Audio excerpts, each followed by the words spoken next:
So a Nice. lot of things kind of lining up here. Yeah, a lot of confluence at that spot for sure.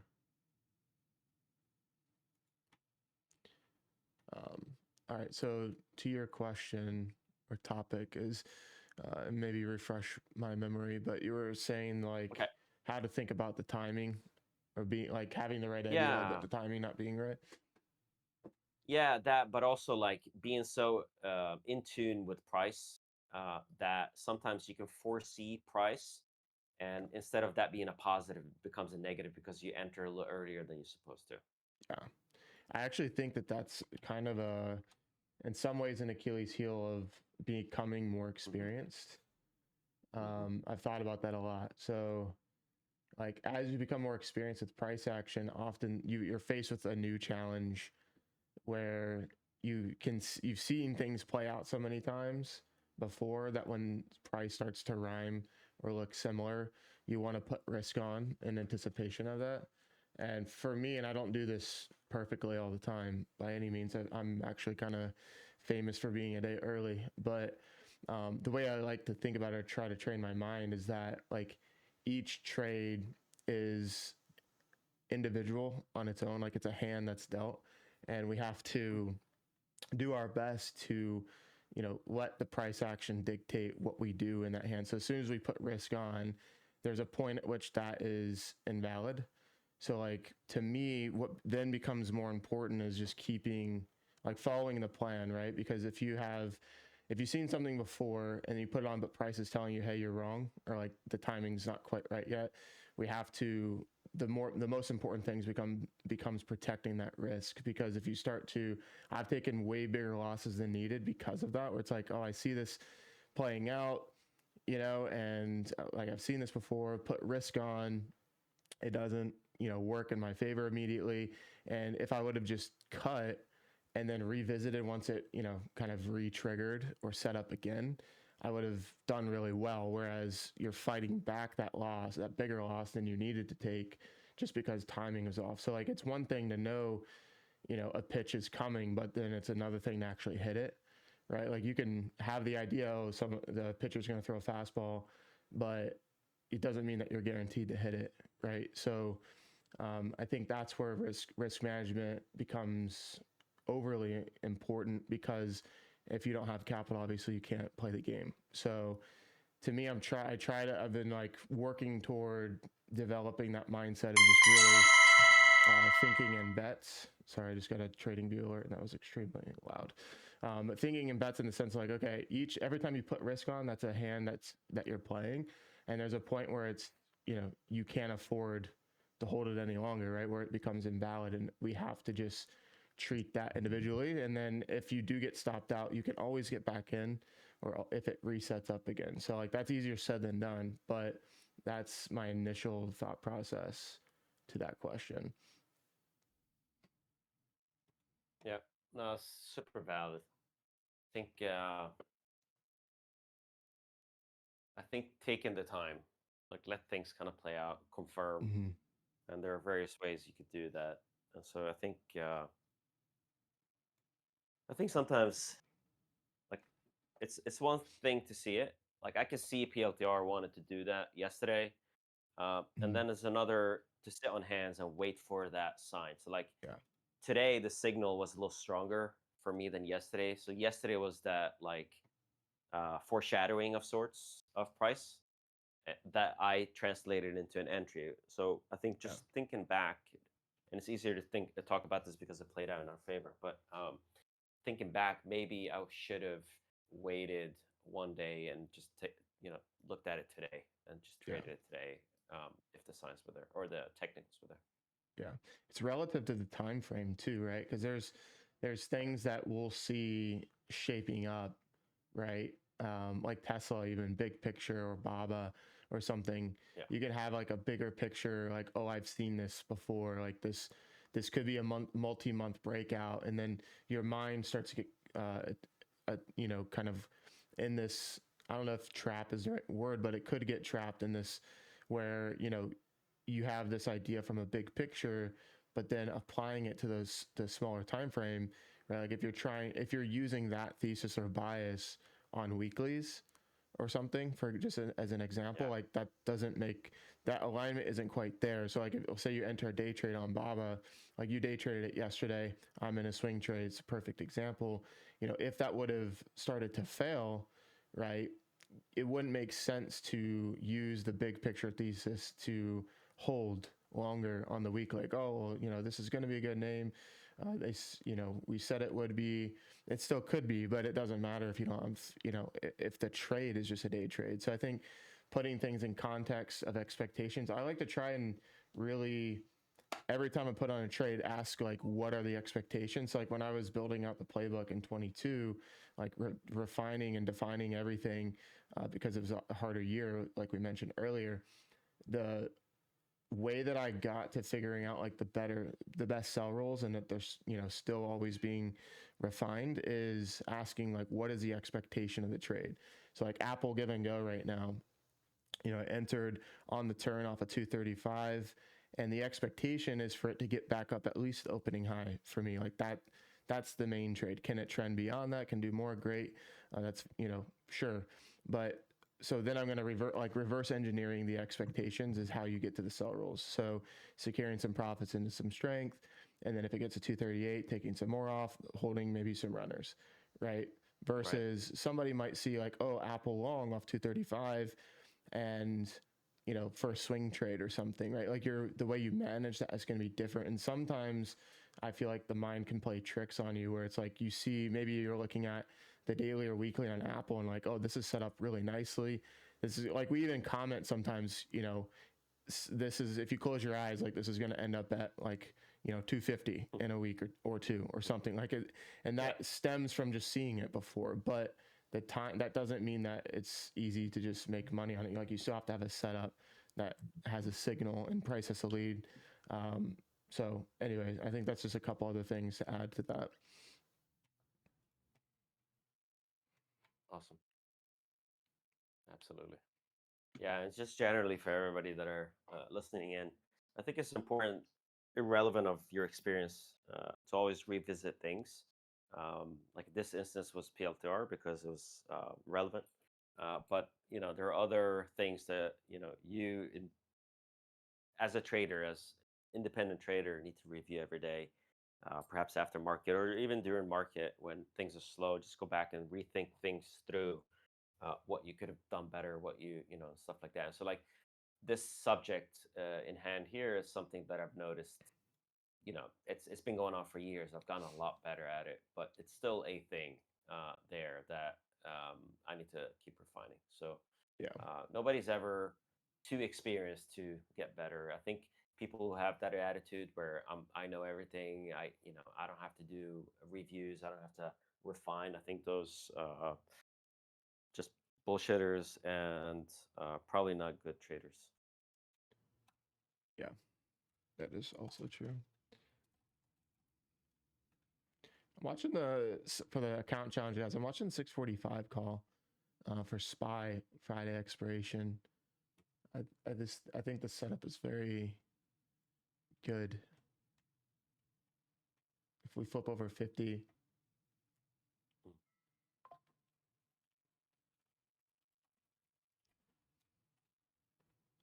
I'm liking how SPX keeps holding mm, that trend line. That's an important trend line. And going into this week, I was calling out how that trend line is going to define the next move. So yeah,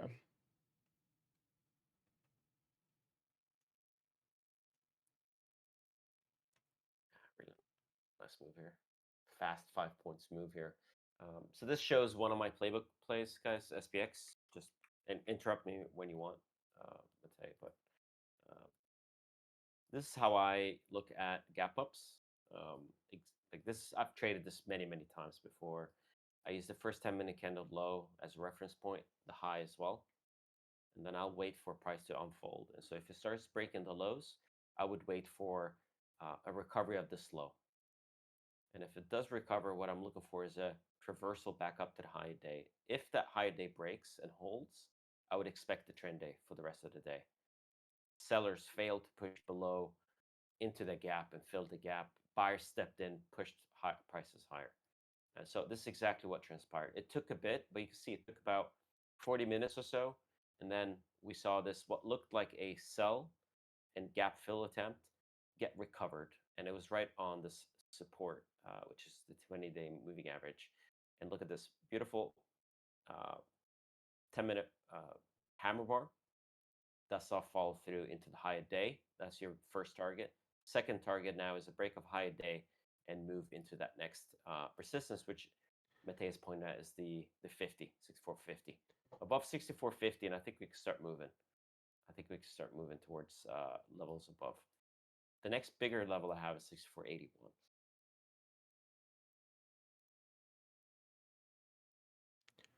I want to mention one more thing, just quickly back to the conversation we were having. Like with any thesis or whatever, like price is king. So sometimes like price is a direct reflection of what you think is happening or not. And as simple as I can say, it's not always easy to listen to. Like if you have a thesis on something, right, and then price is doing something else, it it's basically the truest form of like what buyers and sellers are doing, right? So while it's not always perfect, I think that is important to try and listen to, right? So like if you have a thesis is one thing, and then you need a signal, right? And then if the signal triggers and then price fails, then you have to listen to that. So that to me is the cycle of a trade. You build a thesis, it has a signal, and then you execute, right? And then price will dictate whether or not your thesis was valid. And there's sometimes like the important part about trading is understanding that we are operating in a game of probabilities. So as soon as like your thesis could be correct, you could do everything right and still lose, because anything can happen as soon as you put an order in. The very next order could change that thesis. I think that's something that helped me mentally a lot, and like accepting some of the unpredictability of the market, is knowing like as soon as you put an order in, that very next order could technically change your thesis fundamentally. So a large seller could come in, or buyer, news could hit the tape. Anything can happen as soon as you put an order in. So the market is pricing things in real time, and so knowing that, it makes it easier to accept losses if the idea doesn't work out, whether it's timing or it just fails, right? Knowing that, I think can be helpful, mainly from a psychological perspective.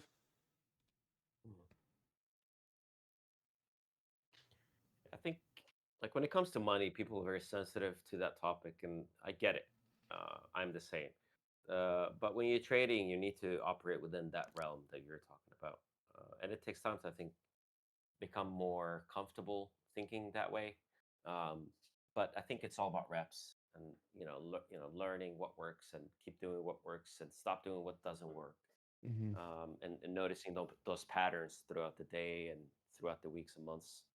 And then in the end, I always say this: in the end, it's always a leap of faith, right? Into whatever the setup is, the what you're seeing, how things are kind of playing out throughout the day. Like in the end, when you press that button, it is a leap of faith, and um, and not in like a religious way, but meaning you're leaving things out there, right? You're kind of opening up. You become a little more vulnerable for whatever happens, right? Like that next order could come after you enter your order, and you might think like, oh shoot, that was a really bad trade, but it's not. If you follow your rules, if you traded that setup multiple times and it works 7 out of 10 times or whatever, like it was just that one of those 3 times that didn't work this time. Yeah. Okay. Uh, QQQ, SPX making a real nice move here. SPX attempting to break above 50 and hold. Yeah, pretty big move. Yeah, I like the way that you Yeah. put that. I think that also just describes that, like, it is odds, right? Like anything can happen after you put a trade on, because anybody's available to press buy and sell in the market, right? Other than you, or outside of you. So you are accepting variability of outcome, which is hard. Naturally, is the reason it's hard is because the like our human behavior craves certainty, right? Like that's how we've survived, is knowing what, or being able to kind of have certainty on what's going to happen next if we do X, Y, or Z. So it's a bit challenging, inherently to put money at risk and accept that anything can happen, right? So Are there any situations in a person's life where uh, similar things or with a similar process, like where you just kind of take that leap and you know not hope for the best, but you kind of just do it and mhm. yeah, just have to wait and see what happens. I think I don't there's know. probably a lot of examples of that, honestly. You could relate it to like a job interview, right? Like you can go in and give it your best, and you might be qualified, do everything right, and maybe they are no longer hiring, right? Like maybe it's not even they pick someone else. Maybe they didn't need that spot anymore, right? And that's totally out of your control. Even though you did everything, you prepped for it, you went in, you executed, and then didn't get the job. In that specific scenario, it's that's out of your control. Somebody Yeah, said marriage. marriage. Nice. I mean, it's not. It's actually the first thing that came to my mind actually when I was Was asking it? that question. Like, Okay. marriage was one of those. Yeah, Nice. Yeah. because I mean, kind of is right. You've done the work. You've hopefully gotten to know each other, and you make a choice. Like you press the button basically to commit, and shit can things can go to shit because of whatever. But I would say that's a pretty good comparison. Yeah. Comparison. I like the whole hiring thing as well, right? Like if you're a hiring manager and you make a decision to hire somebody, like that somebody could have just like faked it, and in the end, they just unfolds to be a bad trade, right? Yeah. That's kind of what Right. it is, and there's money on the line too when it comes to that. So it, I think the reason I'm asking that is, and kind of what we're talking about right now is the idea of like tying tying some of these trading um, psychology terms processes into life. Mm-hmm. And I think what it does is it humanizes things and it becomes easier to understand. It's like when you ask these people that are really good at memorizing things, like, hey, how do you Mm-hmm. memorize like 30 numbers in a row, whatever? Yeah. And what they do is like they use like pictograms and stuff for each number. So they, instead of thinking of an eight, they think of an eagle, right? Or instead Yeah. of a five, they think of whatever, banana. And then you can also compound things. You could put two numbers together to make like a one and a zero makes 10, and that could be a Right. different picture.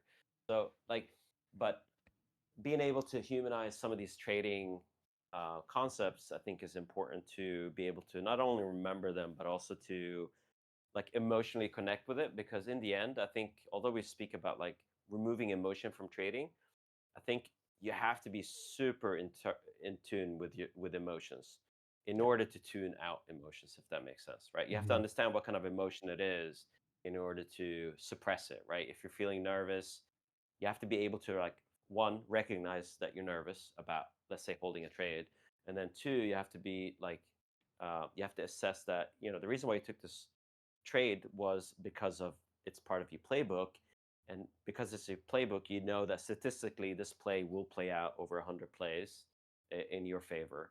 And so I think it's important to think about things like that as well.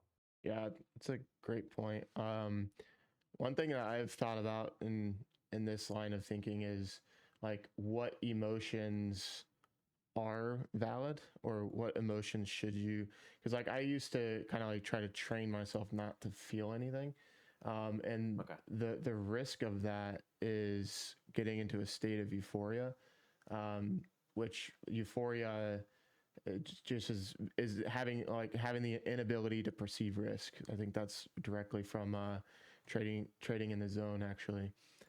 So like not being, it's not even just on a big winning streak. It can actually work both ways, where you just lose the ability to perceive like the actual risk you're putting on, and losing respect for that. And so that whole process kind of got me thinking, like, well, what is like worth celebrating? What is worth like being happy about in trading? Because like the natural inclination is like you put money on, you make money, be happy, put money on, you lose money, be sad. And that's, or angry or frustrated, whatever. Um, but I've tried to train the mind to be, which is, I actually do get asked pretty frequently why I sound really calm. And I'm not generally like that zen of a person overall, I wouldn't say. But I think it's a product of kind of what you're talking about. And also learning like what to celebrate. So like, it's anyone can go in the market and put like, you could give someone your phone, open up Robinhood or any broker, tell them to just like, pick something on the options chain. They could press buy and that could work, right? Like anyone could, with very little skill, make money in the market. That's not really the challenging part. It's keeping it and consistency. So like I do my best to try and like think of like groups of trades, right? So, like how are you doing for the week? How are you doing for the month? Like, is your system profitable? Like, those things are very exciting, and it's frustrating if not. Like, if you're trading, if you have a defined playbook that you believe has edge, or it's proven that it has edge, and you trade for a month and you lose money, that should piss you off, right? Like, that's directly telling you that like either you don't have edge anymore, or you were making too many mistakes. So like for me, if I, have a system that I'm following and it's producing money consistently, then I'm excited about that. If I have a system that's producing money and I make mistakes that negatively draw on that, system, it really ticks me off, right? Like that, and that's valid to me. Like you should be pissed off if you're, making stupid decisions when you have a profitable system, right? So like I think that that's an important conversation to have as well. Of like, where do you, like place those emotions in a healthy way? Because if you just become totally numb to everything, that can work for a Yeah. while in good markets. But I can tell you, like even in good markets, and I've given this example before, but I think it was in 2020 is when I had like this whole realization, and then I learned like that quote on Euphoria. There was like an Etsy trade that and that the only reason I remember it is because of my mindset. And I don't even remember what the trade was. It wasn't significant or anything. I should like where I should have cut was like 5 to 10K or something like that. And I literally just I let it go to zero for like 27K for no reason. Like there was like no good reason other than I was just up a lot. I was like hitting really, really good numbers every month. And I was like, like what's 17K, right? Like I'll just maybe it will come back. Like that is a super negative emotional state that can ruin your account, right? Because I was lucky that it was only that much, right? Like you can so easily tilt and trading or not even realize that you don't perceive risk properly anymore. And being in that state of like feeling nothing is actually really dangerous. I do think that we have to, like, we're emotional creatures, like, you need to be emotional, Yeah. but it's placing it in the right spots that is what's important. And I think that just comes with knowing yourself, experience, and that kind of thing. Yeah, dude, I'm an emotional person. You can see Oh, me really? sometimes on the broadcast. Yeah, I get a little crazy. No, I love it though. But I think, no, but it's just like how I am as a person, right? Yeah. And but I can also have a side that is, and I show that. I think I hopefully show that every day, like a serious side, right? Yeah. When you have to be, when it's game on, you're game on. I think that comes Yeah. from the history of being in sports and stuff and all of that. So game time is game time. All the bullshit goes out the window, basically. But I think being able to channel the different emotions is like really, really strong. Like I really like the way you said that. I think Yeah. it's super important. I think the way I identify channel emotion in a positive way is like being excited about showing up every day. Yeah. Like I think every day I come here and I'm super excited to do this thing that sometimes is super stressful, but in the end is exactly what I want to do. And I think that's important. Now I think when you're in a trade, like sometimes you hear me on the broadcast, and then sometimes you don't. Sometimes when things go against me, I go on mute because that's just the way I deal with things. Like I Hmm. cannot be on microphone, and I think it's important to find that thing that helps you deal with. perhaps setbacks or Yeah. temporary setbacks. And then lastly, here I would like to just point out that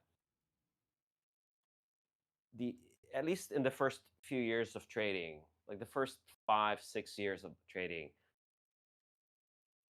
my largest drawdowns were now were not due to many small ones. It was because of a handful of large ones, Hmm. right? And it's basically tilting. Yeah. And like as a trader, like if you guys are new to trading or semi new, like I just mentioned, 5 6 years. The first 5 6 years, my biggest drawdowns happened not one or two trade. Sorry, not like 10, 15, 20 smaller trades. It was more that I had a few big ones. It was just me becoming all kinds of things. But tilting is one word that kind of captures all those emotions and just keep trying. Oh, I want to be right. This is shit. Like this is gonna play out. I'm just gonna size up. I'm just gonna make up losses, all of that. So tilting is probably the worst thing you could do as a trader. Yeah. And here's my last point. It's like you have to be able to set like sensors, like emotional sensors. You have to be understand what those triggers are that could push you in that direction. And you have to quickly just shut them down. Like once you sense that, okay, I might be entering the zone where I'm about to tilt. Um, the best thing you could do, I don't care what's happening, shut down and just take a walk or go away, and then maybe come back. And if not, just step away for the day. Like I don't care And what's how do going on. you, like, Um, do you think that that's something that has come from experience, or because I know, like, when going through that, like, it's so easy to get tunnel vision and just freeze, or just, I don't know, like, it's you blackout is an extreme way of saying it, but you know what I mean. Like when you're like truly tilting, like you get this tunnel vision, right? So like, how do you just is there something that gets you out of that to where you're like, okay, I'm just going to literally hold the power button on my machine?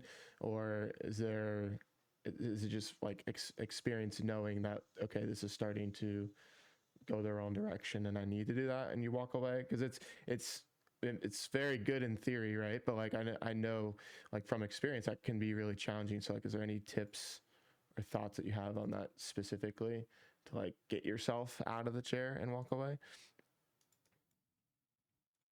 I think if you've tilted enough times, you'll be able to like see those cues.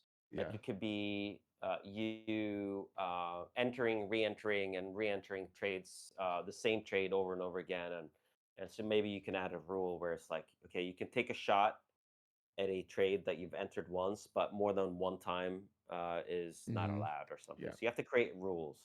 But I think if you've tilted enough times, you you understand the shit feeling you feel afterwards. Like once the Yeah. market closes, like you know how horrible that feeling is of being down quite a large amount on the day, Mm-hmm. and because because of stupidity, and you know that you had multiple opportunities to not take those trades, but you still did it.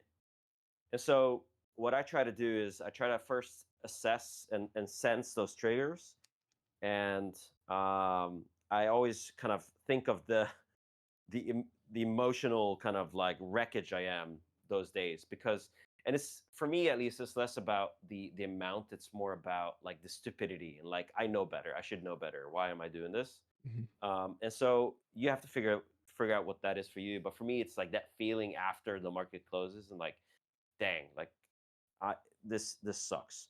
I've talked to people in the past where they think about the amount of like they try to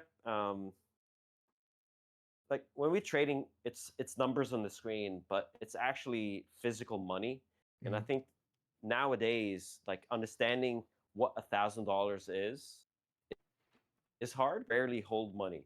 And so I've talked to traders in the past that actually they have physical money next to them, like a good chunk of it, to really to and what they do is they hold it to understand like physically what it is they're trading Yeah. and slinging around on the screens, just to kind of reground themselves, right? And so you could do that. And some people think about sorry, the way I connect that is that they think about the hard-earned money, like the amount of hours they've spent at their daily job in order to have this money to trade. Mhm. And so that is important, and like what the consequences are for their family, their loved ones, if they fuck up. Excuse Yeah. my language. Mhm. If they waste it on zero DTEs, just kind of throwing money. So all of that is important. I think it comes down to you as a person, how you deal with things. Yeah, and one of the reasons I asked is like I often think about the Mhm. experiences that I know both of us and any experienced trader has had, and if it's possible to not only shorten the learning curve for some people, but help them avoid certain mistakes. And there's like that saying that it is true that you have to experience things on your own to truly get it, Mm. but also I just find myself with talking to like even recently a couple people in DMs like one in particular is doing well, like very very well. The only response I had was like, "What is your system for tilting? What is your system for a drawdown?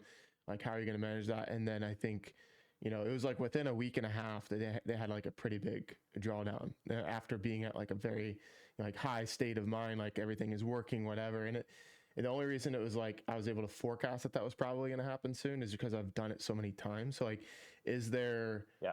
a way to like help traders, lessen that blow or lessen that experience? Um, or do you just really have to go through it? And, before you give your 2 cents, I remember, a conversation with a trader not long ago, actually a couple of years ago, about this topic, and it was surrounding Huh? mistakes. And I was like, we can make the same mistake, right?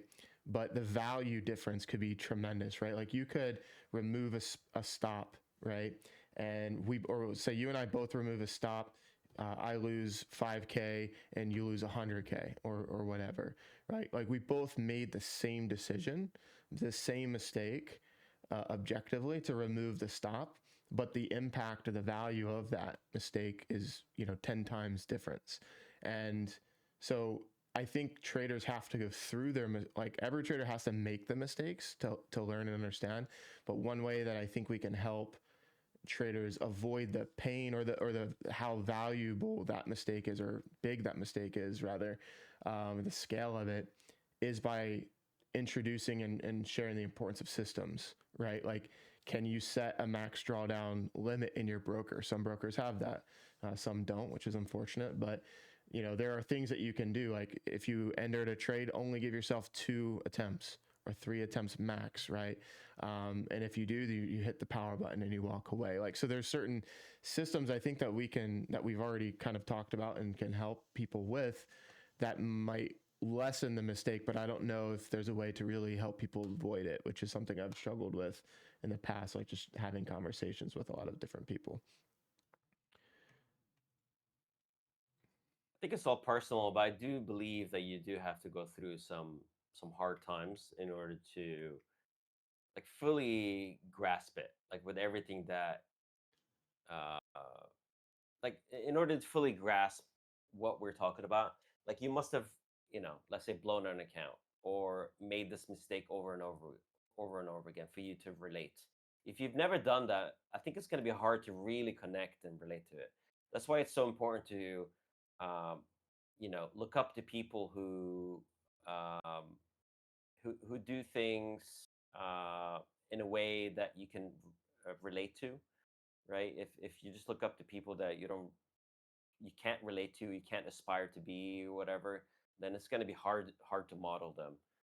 So I think I'm with you. Like you have to actually go through a little bit hardship in order to kind of fully understand, Yeah. to fully be able to reconnect to that emotion that you felt that evening, right after the market closed. And like, dang, Yeah. what am I doing?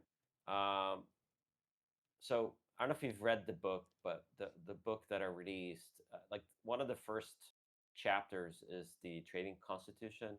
Hmm. um, and so if you haven't, it's basically a series of questions that I think you have to ask yourself, right? You have to ask yourself a series of questions in order to be super honest with yourself, and through those you can create rules, you can create all these triggers, you have all these like touch points that you can revisit every month or so to keep yourself honest. And so like, you know, and I think if you can, if you read through those, I think they all make sense. And one of those rules are like, let's see, uh, where is it?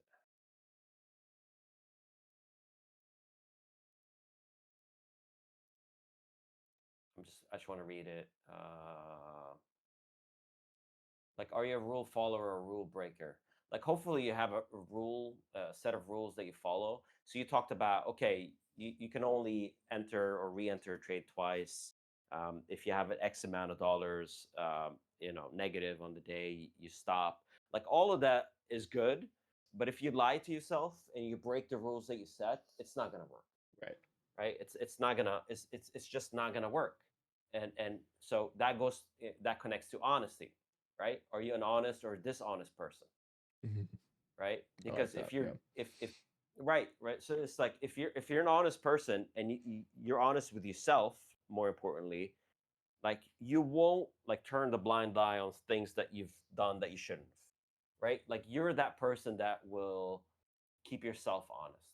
And so I think it was important for me at least to start this book this way because I think it sets the tone for the entire book. But more importantly, like I think these are things that I think everybody needs to like go through and ask themselves, like, am I Yeah. good at following rules, or do I keep breaking rules? Do I lie to myself all the time? Am I a good listener? Right? Do I listen to what the market is telling me, or do I want to try to impose my biases Yeah. onto the price action and whatnot? Like, and so, um, yeah, I might have taken a U-turn here, but I think it's important to, have a set of rules. The rules could be what you just outlined, Tay, earlier, and then be honest with yourself and follow rules. Like if you could do that after some hardship, you could draft a set of rules that you can follow, hopefully, and Yeah. that is what's going to keep you out of things. Yeah. I think that's, yeah, it's a very good, really good topic and point. Nicely explained. One, it reminds me of why I originally was so attracted to trading, or like why I kept trading.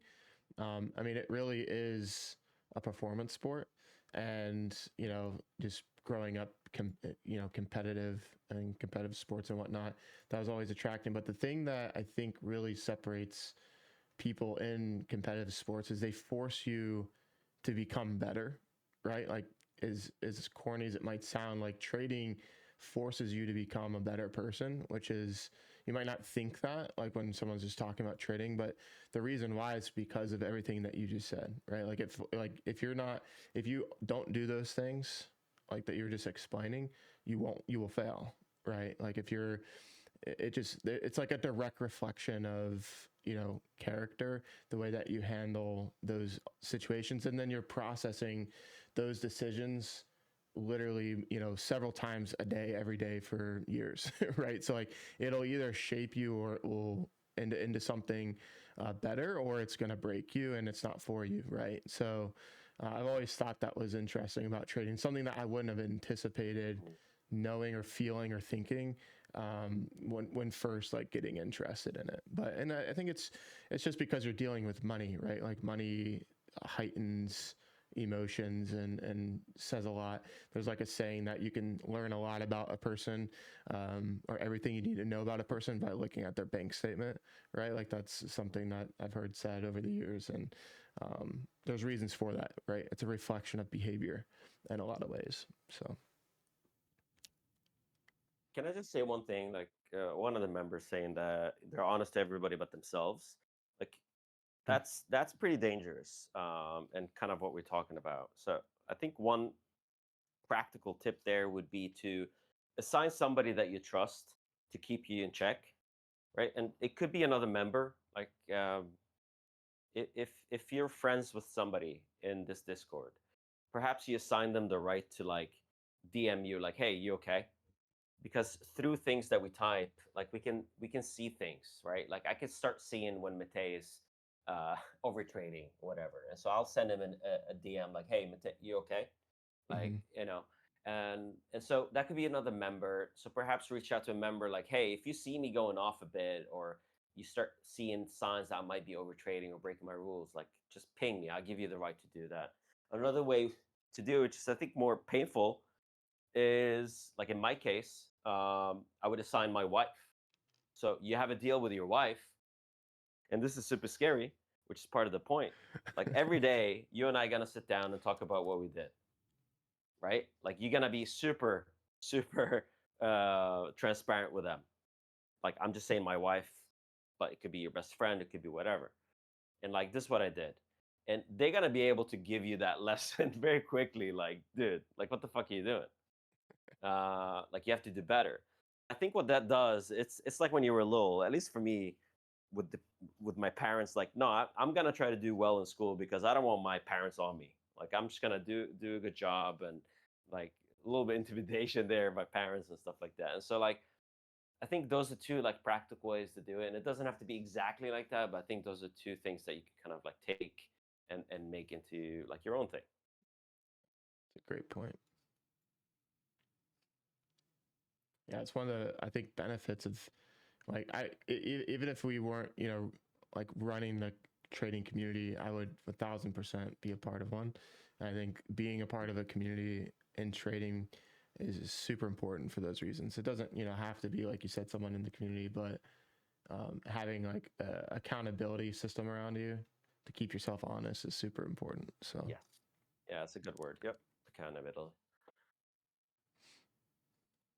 Just yeah, I think that's a good I think it's been a good discussion. I know we've gone on for a bit. The market hasn't really done much. I think for you all to know, like if the market does something that is spectacular, like Matei and I will just stop the discussion and we'll make sure that we're catching whatever happens. But I think we've been chopping around for half an hour. What SPX is doing now is back testing um, the previous high day.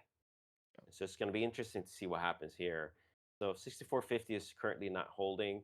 We're back testing this high over here, 6445.82, which is also the opening print. And if we lose the opening print, we can see a little bit of a check back. We can see a little bit of a push down. And so we'll see what happens there. Um, yeah, Tesla really strong. yeah, Nice recovery today. What else do we got going on? So Baba's just consolidating. PLTR, Yeah, what is PLTR? Yeah, nice. Volkswagen near highs. Yeah, I like that high and tight consolidation on PLTR. Anytime a knee makes a big move and then just like has shallow dips, high and tight consolidation like that, often it's kind of like your 111 concept. Just I guess maybe longer period of time, so to speak. Um, Yeah. like the concept is just like kind of holding where you're at right after a big move and then going. Right. Google looks good near the highs. That 230, the second attempt over the 230 highs could be a bit better here now that it, trapped a little bit earlier and then pulled back into the averages, held, and now it's basing just below 230 again. So that looks pretty good. Apple a little bit slower. The best give and goes that I've seen will be a little bit more trendy in price action. So that's kind of my expectation. If they don't quickly get back to the opening print, if they work, they're often grindy trades, like trend trades. So if that's, if Apple starts to lose 235, I would be cutting.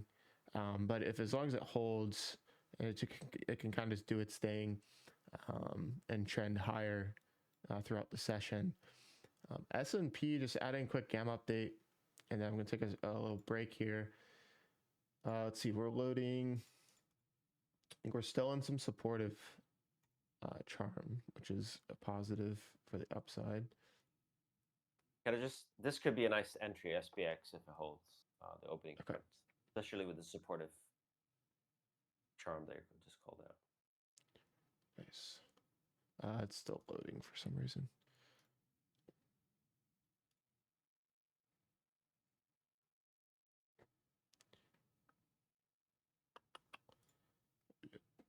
I don't know what's going on here.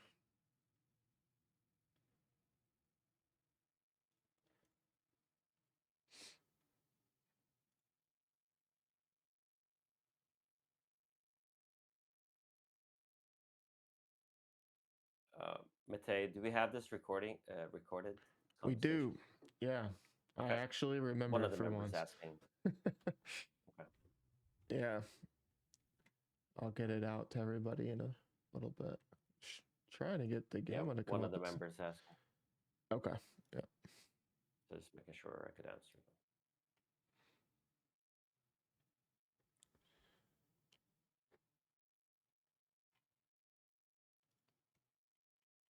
Let's look at the gamma bot.